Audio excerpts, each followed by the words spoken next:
appeals to racial, sexual, and religious chauvinism, to rabid nationalist fervor, are beginning not to work. This is who I am, and whether I'm good or bad or achieving or not, all that's learned along the way. Just a ride. And we can change it anytime we want. It's only a choice. No effort, no work, no job, no savings of money. I realized that I had the game wrong. That the game was to find out what I already was.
We were saying how very important it is to bring about in the human mind the radical revolution. The crisis is a crisis in consciousness, a crisis that cannot anymore accept the old norms, the old patterns, the ancient traditions.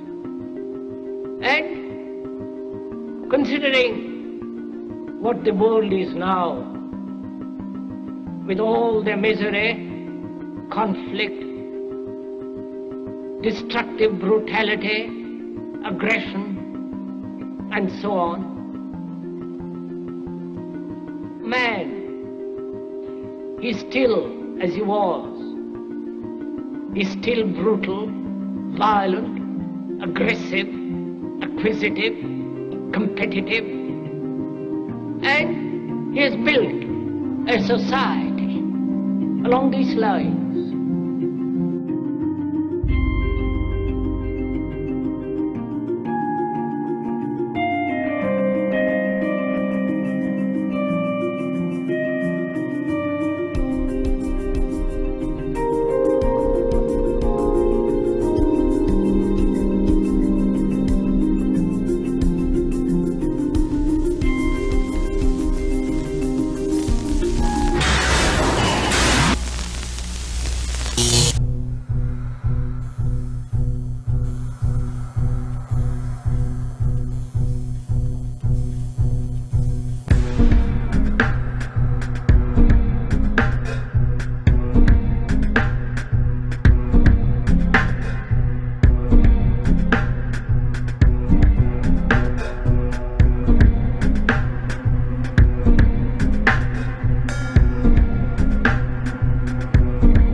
Society today is composed of a series of institutions.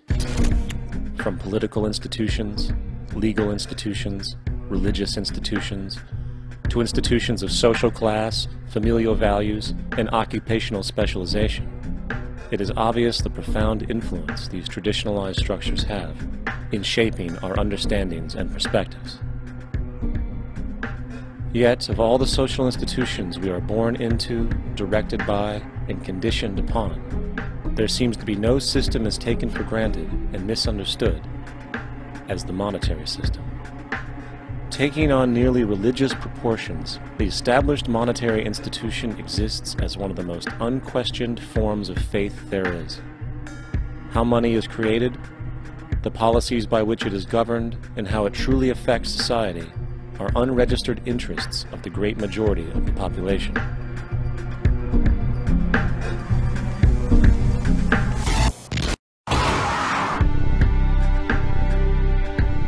In a world where 1% of the population owns 40% of the planet's wealth, in a world where 34,000 children die every single day from poverty and preventable diseases, and where 50% of the world's population lives on less than $2 a day, one thing is clear: something is very wrong.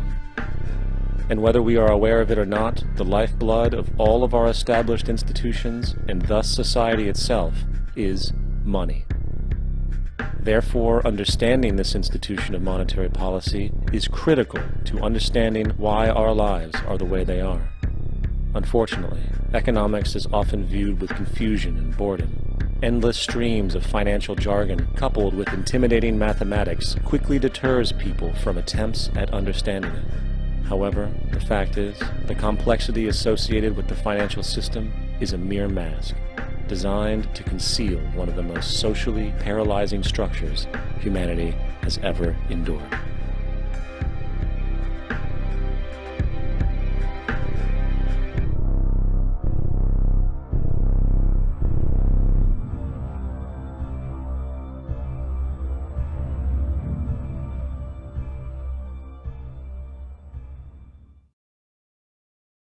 A number of years ago, the Central Bank of the United States, the Federal Reserve, produced a document entitled Modern Money Mechanics.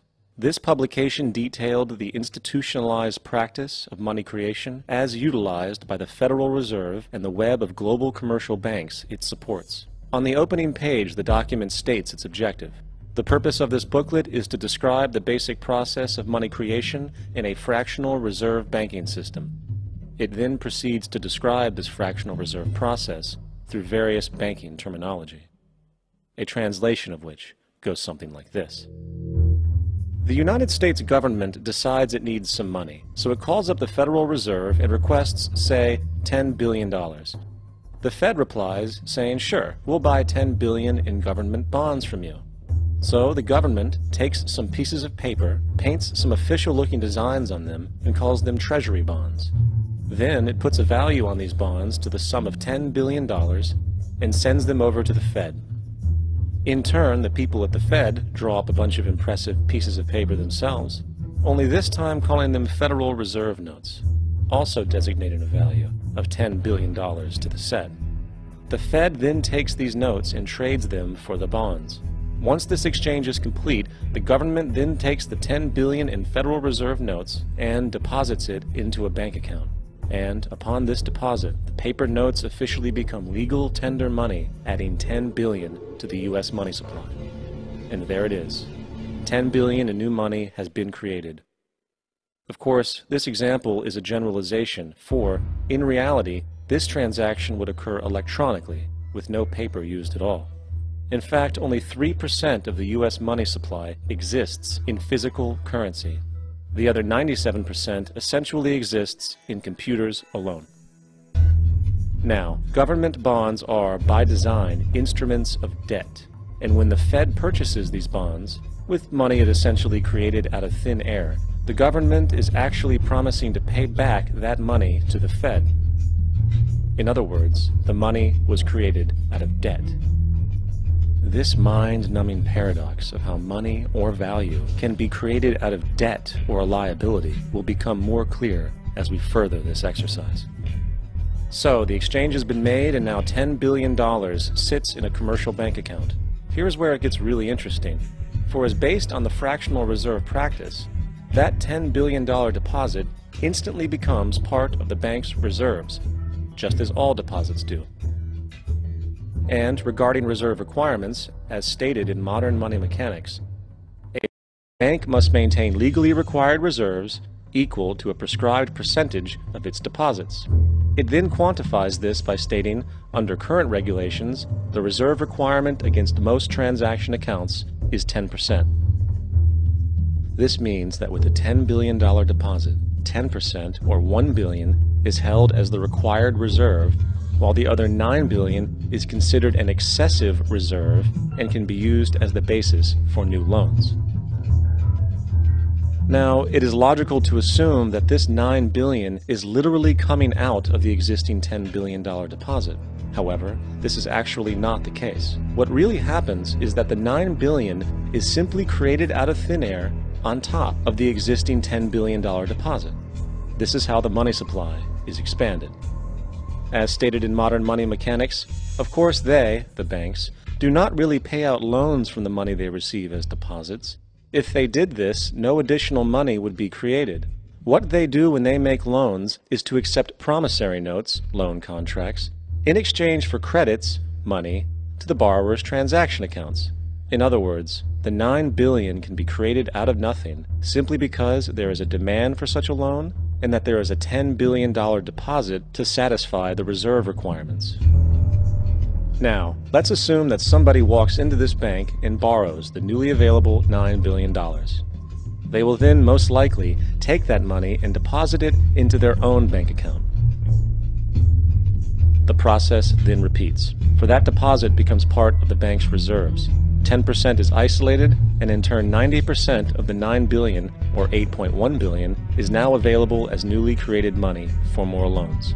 And of course, that 8.1 can be loaned out and redeposited, creating an additional 7.2 billion, to 6.5 billion, to 5.9 billion, etc. This deposit money creation loan cycle can technically go on to infinity. The average mathematical result is that about $90 billion can be created on top of the original $10 billion. In other words, for every deposit that ever occurs in the banking system, about 9 times that amount can be created out of thin air. Money jitters. Ask the obliging Bank of America for a jar of soothing instant money, M-O-N-E-Y, in the form of a convenient personal loan. So, now that we understand how money is created by this fractional reserve banking system, a logical yet elusive question might come to mind. What is actually giving this newly created money value? The answer? The money that already exists. The new money essentially steals value from the existing money supply. For the total pool of money is being increased irrespective to demand for goods and services. And as supply and demand finds equilibrium, prices rise, diminishing the purchasing power of each individual dollar. This is generally referred to as inflation, and inflation is essentially a hidden tax on the public. What is the advice that you generally get? And that is inflate the currency. They don't say debase the currency. They don't say devalue the currency. They don't say cheat the people who are saved. They say lower the interest rates. The real deception is when we distort the value of money. When we create money out of thin air, we have no savings, and yet there's so-called capital. So my question boils down to this. How in the world can we expect to solve the problems of inflation, that is, the increase in the supply of money, with more inflation? Of course, it can't. The fractional reserve system of monetary expansion is inherently inflationary. For the act of expanding the money supply, without there being a proportional expansion of goods and services in the economy, will always debase a currency. In fact, a quick glance at the historical values of the US dollar versus the money supply reflects this point definitively, for the inverse relationship is obvious. $1 in 1913 required $21.60 in 2007 to match value. That is a 96% devaluation since the Federal Reserve came into existence. Now, if this reality of inherent and perpetual inflation seems absurd and economically self-defeating, hold that thought, for absurdity is an understatement in regard to how our financial system really operates. For in our financial system, money is debt. And debt is money. Here is a chart of the U.S. money supply from 1950 to 2006.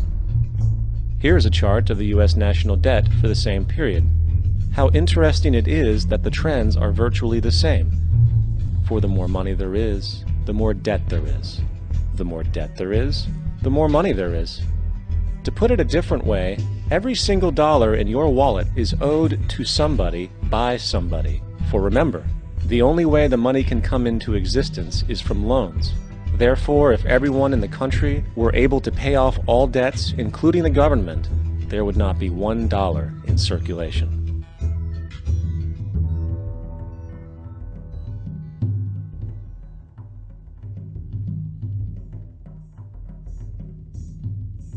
In fact, the last time in American history the national debt was completely paid off was in 1835, after President Andrew Jackson shut down the central bank that preceded the Federal Reserve.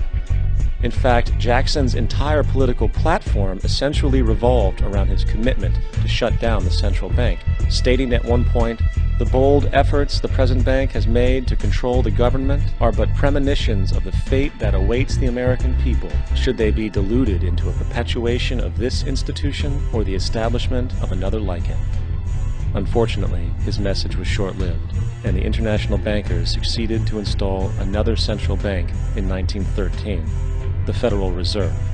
And as long as this institution exists, perpetual debt is guaranteed. Now, so far we have discussed the reality that money is created out of debt, through loans. These loans are based on a bank's reserves, and reserves are derived from deposits. And through this fractional reserve system, any one deposit can create 9 times its original value, in turn debasing the existing money supply, raising prices in society. And since all this money is created out of debt and circulated randomly through commerce, people become detached from their original debt, and a disequilibrium exists where people are forced to compete for labor in order to pool enough money out of the money supply to cover their costs of living. As dysfunctional and backwards as all of this might seem, there is still one thing we have omitted from this equation. And it is this element of the structure which reveals the truly fraudulent nature of the system itself: the application of interest. When the government borrows money from the Fed, or when a person borrows money from a bank, it almost always has to be paid back with accrued interest. In other words, almost every single dollar that exists must be eventually returned to a bank with interest paid as well. But if all money is borrowed from the central bank and is expanded by commercial banks through loans, only what would be referred to as the principal is being created in the money supply. So then, where is the money to cover all of the interest that is charged? Nowhere. It doesn't exist. The ramifications of this are staggering, for the amount of money owed back to the banks will always exceed the amount of money that is available in circulation. This is why inflation is a constant in the economy, for new money is always needed to help cover the perpetual deficit built into the system, caused by the need to pay the interest. What this also means is that mathematically, defaults and bankruptcy are literally built into the system, and there will always be poor pockets of society that get the short end of the stick. An analogy would be a game of musical chairs, for once the music stops, somebody is left out to dry. And that's the point. It invariably transfers true wealth from the individual to the banks. For if you are unable to pay for your mortgage, they will take your property. This is particularly enraging when you realize that not only is such a default inevitable due to the fractional reserve practice, but also because of the fact that the money that the bank loaned to you didn't even legally exist in the first place. In 1969, there was a Minnesota court case involving a man named Jerome Daley, who was challenging the foreclosure of his home by the bank which provided the loan to purchase it. His argument was that the mortgage contract required both parties, being he and the bank, each put up a legitimate form of property for the exchange. In legal language, this is called consideration.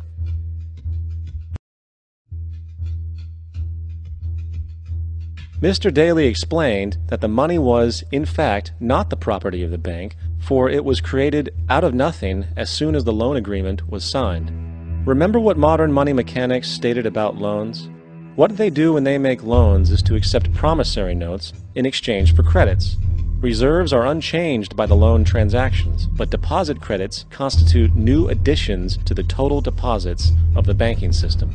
In other words, the money doesn't come out of their existing assets. the bank is simply inventing it, putting up nothing of its own except for a theoretical liability on paper.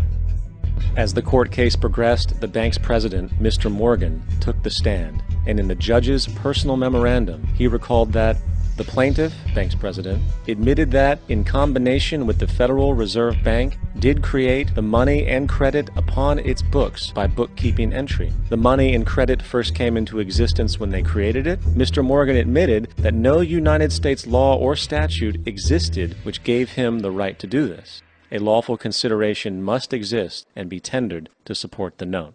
The jury found that there was no lawful consideration, and I agree. He also poetically added, only God can create something of value out of nothing. And upon this revelation, the court rejected the bank's claim for foreclosure, and Daley kept his home. The implications of this court decision are immense. For every time you borrow money from a bank, whether it is a mortgage loan or a credit card charge, the money given to you is not only counterfeit, it is an illegitimate form of consideration, and hence voids the contract to repay, for the bank never had the money as property to begin with. Unfortunately, such legal realizations are suppressed and ignored, and the game of perpetual wealth transfer and perpetual debt continues. And this brings us to the ultimate question: why? During the American Civil War, President Lincoln bypassed the high-interest loans offered by the European banks and decided to do what the Founding Fathers advocated, which was to create an independent and inherently debt-free currency. It was called the greenback. Shortly after this measure was taken, an internal document circulated between private British and American banking interests stated, "Slavery is but the owning of labor, and carries with it the care of laborers, while the European plan is that capital shall control labor by controlling wages. This can be done by controlling the money. It will not do to allow the greenback, as we cannot control that." The fractional reserve policy perpetrated by the Federal Reserve, which has spread in practice to the great majority of banks in the world, is, in fact, a system of modern slavery. Think about it. Money is created out of debt. And what do people do when they are in debt? They submit to employment to pay it off. But if money can only be created out of loans, how can society ever be debt-free? It can't. And that's the point. And it is the fear of losing assets coupled with the struggle to keep up with the perpetual debt and inflation inherent in the system, compounded by the inescapable scarcity within the money supply itself, created by the interest that can never be repaid, that keeps the wage slave in line, running on the hamster wheel with millions of others, in effect powering an empire that truly benefits only the elite at the top of the pyramid. For, at the end of the day, who are you really working for? The banks. Money is created in a bank and invariably ends up in a bank. They are the true masters, along with the corporations and governments they support. Physical slavery requires people to be housed and fed. Economic slavery requires people to feed and house themselves.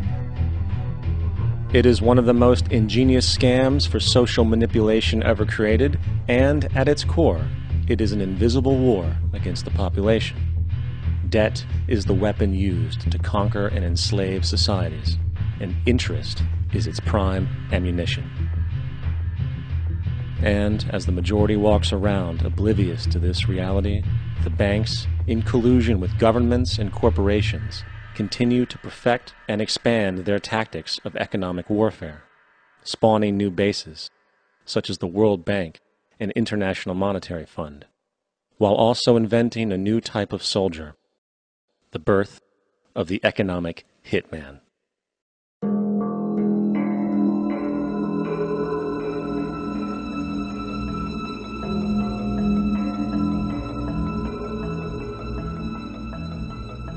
We economic hitmen really have been the ones responsible for creating this first truly global empire. And we work many different ways.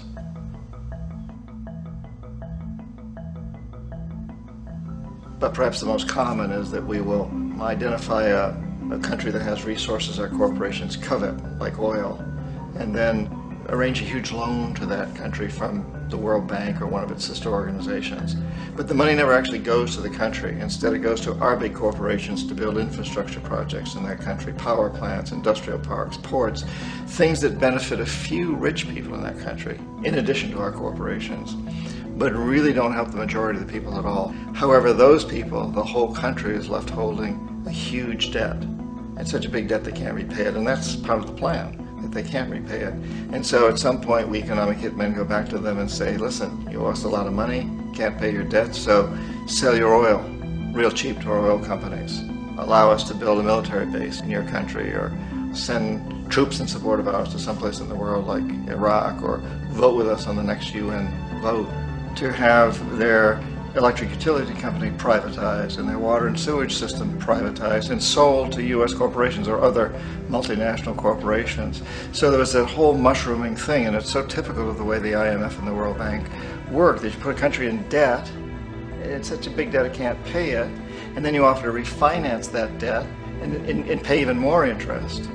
And you demand this quid pro quo, which you call a conditionality or good governance, which means basically that they've got to sell off their resources, including many of their social services, their utility companies, their school systems sometimes, their penal systems, their insurance systems, to foreign corporations. So it's a double, triple, quadruple whammy. The precedent for economic hitmen really began back in the early 50s when democratically elected Mossadegh, who was elected in Iran, he was considered to be the hope for democracy in the Middle East and around the world. He was Time Magazine's Man of the Year. But one of the things that he'd run on and began to implement was the idea that foreign oil companies needed to pay the Iranian people a lot more for the oil that they were taking out of Iran. The Iranian people should benefit from their own oil. Strange policy. We didn't like that, of course. But we were afraid to do what we normally were doing, which was to send in the military. Instead, we sent in one CIA agent, Kermit Roosevelt, Teddy Roosevelt's relative. And Kermit went in with a few $1 million and was very, very effective and efficient. And in a short amount of time, he managed to get Mossadegh overthrown and brought in the Shah of Iran to replace him, who always was favorable to oil. And it was extremely effective. Bombs overflow Tehran. Army officers shout that Mossadegh has surrendered and his regime as virtual dictator of Iran is ended. Pictures of the Shah are paraded through the streets as sentiment reverses. The Shah is welcomed home. So back here in the United States, in Washington, people looked around and said, wow, that was easy and cheap. So this established a whole new way of manipulating countries, of creating empire. The only problem with Roosevelt was that he was a card-carrying CIA agent, and had he been caught, the ramifications could have been pretty serious. So very quickly at that point, the decision was made to use private consultants to channel the money through the World Bank or the IMF or one of the other such agencies, to bring in people like me who worked for private companies, so that if we got caught, there would be no governmental ramifications.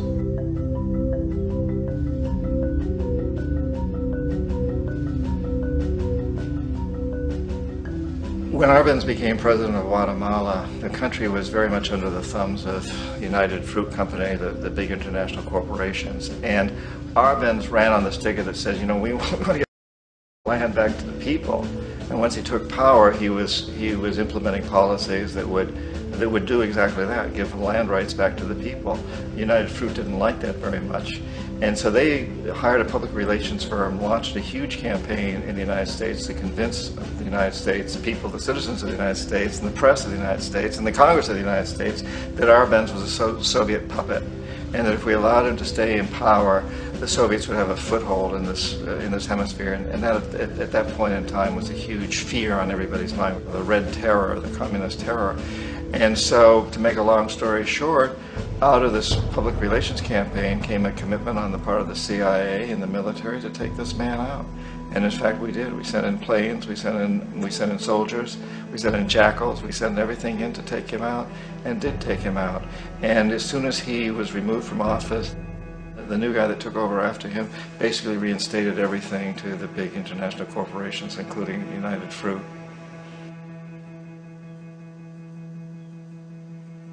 Ecuador for many, many years had been ruled by pro-US dictators, often relatively brutal. Then it was decided that they were going to have a truly democratic election. Jaime Roldos ran for office, and his main goal, he said, as president would be to make sure that Ecuador's resources were used to help the people. And he won, overwhelming, by more votes than anybody had ever won anything in Ecuador. And he began to implement these policies to make sure that the profits from oil went to help the people. Well, we didn't like that in the United States. I was sent down as one of several economic hitmen to change Roldos, to corrupt him, to bring him around, to let him know, okay, you can get very rich, you and your family, if you play our game, but if you continue to try to keep these policies you've promised, you're going to go. He wouldn't listen. He was assassinated. As soon as the plane crashed, the whole area was cordoned off. The only people allowed in were U.S. military from a nearby base and some of the Ecuadorian military. When an investigation was launched, 2 of the key witnesses died in car accidents before they had a chance to testify. A lot of very, very strange things that went on around the assassination of Jaime Roldos. I, like most people who've really looked at this case, have absolutely no doubt that it was an assassination. And of course, in my position as an economic hitman, I was always expecting something to happen to Jaime, whether it be a coup or assassination, I wasn't sure, but that he would be taken down because he was not being corrupted. He would not allow himself to be corrupted the way we wanted to corrupt him. Omar Torrijos, president of Panama, was, one of my favorite people. I really, really liked him. He was very charismatic. He was a guy who really wanted to help his country. And when I tried to bribe him or corrupt him, he said, look, John, he called me Juanito. He said, look, Juanito, I don't need the money. What I really need is for my country to be treated fairly. I need for the United States to repay the debts that you owe my people for all the destruction you've done here. I need to be in a position where I can help other Latin American countries win their independence and be free of this terrible presence from the north that you people are exploiting us so badly. I need to have the Panama Canal back in the hands of the Panamanian people. That's what I want. And so, leave me alone. Don't try to bribe me. It was 1981, and in May, Jaime Roldos was assassinated.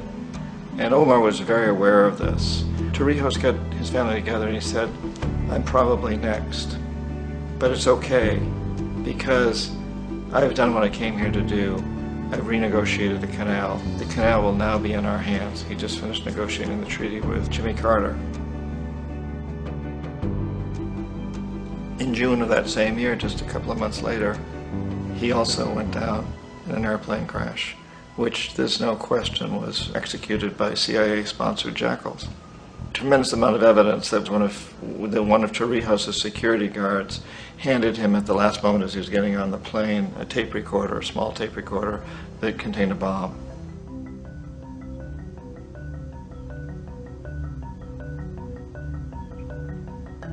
It is interesting to me how this system has continued pretty much the same way for years and years and years, except the economic hitmen have got better and better and better.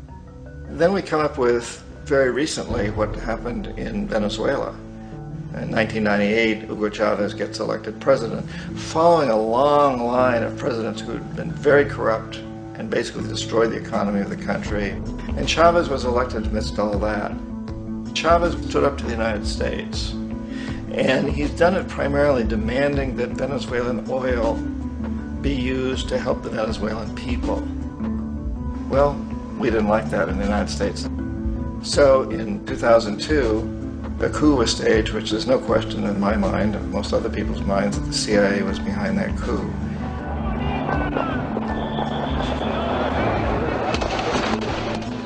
way that that coup was fomented was very reflective of what Kermit Roosevelt had done in Iran, of paying people to go out into the streets to riot, to protest, to say this Chavez is very unpopular. You know, if you can get a few thousand people to do that, television can make it look like it's the whole country, and things start to mushroom. Except in the case of Chavez, he was smart enough, and the people were so strongly behind him that they overcame it, which was a phenomenal moment in the history of Latin America.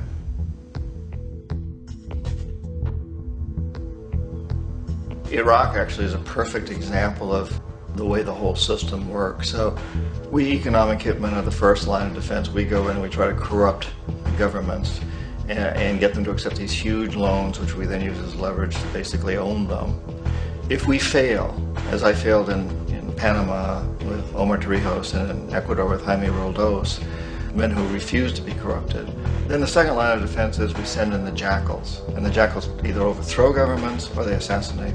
And once that happens and a new government comes in, and boy, it's going to toe the line, because the new president knows what will happen if he doesn't. In the case of Iraq, both of those things failed. Economic hitmen were not able to get through to Saddam Hussein. We tried very hard. We tried to get him to accept a deal very similar to what the House of Saud had accepted in Saudi Arabia, but he wouldn't accept it. And so the jackals went in to take him out. They couldn't do it. His security was very good. After all, he had one time worked for the CIA. He'd been hired to assassinate a former president of Iraq and failed, but he knew the system. So in '91, we send in the troops and we take out the Iraqi military. So we assume at that point that Saddam Hussein is going to come around. We could have taken him out, of course, at that time, but we didn't want to. He's the kind of strong man we like. He controls his people. We thought he could control the Kurds and keep the Iranians in their border and keep pumping oil for us. And then once we took out his military, now he's going to come around. So the economic hitmen go back in the 90s without success. If they'd had success, he'd still be running the country. We'd be selling him all the fighter jets he wants and everything else he wants. But they couldn't, they didn't have success. The jackals couldn't take him out again, so we sent the military in once again, and this time we did the complete job and took him out, and in the process created for ourselves some very, very lucrative construction deals. We had to reconstruct a country that we'd essentially destroyed, which is a pretty good deal if you own construction companies, big ones. So, you know, Iraq shows the three stages. The economic hitmen failed there, the jackals failed there, and as a final measure, the military goes in. And in that way, we've really created an empire, but we've done it very, very subtly. It's clandestine. All the empires of the past were built on the military, and everybody knew they were building them. So the British knew they were building them, the French, the Germans, the Romans, the Greeks.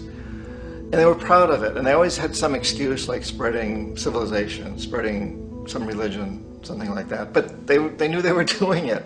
We don't. The majority of the people in the United States have no idea that we're living off the benefits of a clandestine empire, that today there's more slavery in the world than ever before. And then you have to ask yourself, well, if it's an empire, then who's the emperor? Obviously, our presidents of the United States are not emperors. An emperor is someone who's not elected, doesn't serve a limited term, and doesn't report to anyone, essentially. So you can't classify our presidents that way. But we do have what I consider to be the equivalent of the emperor, and it's what I call the corporatocracy. The corporatocracy is this group of individuals who run our biggest corporations, and they really act as the emperor of this empire.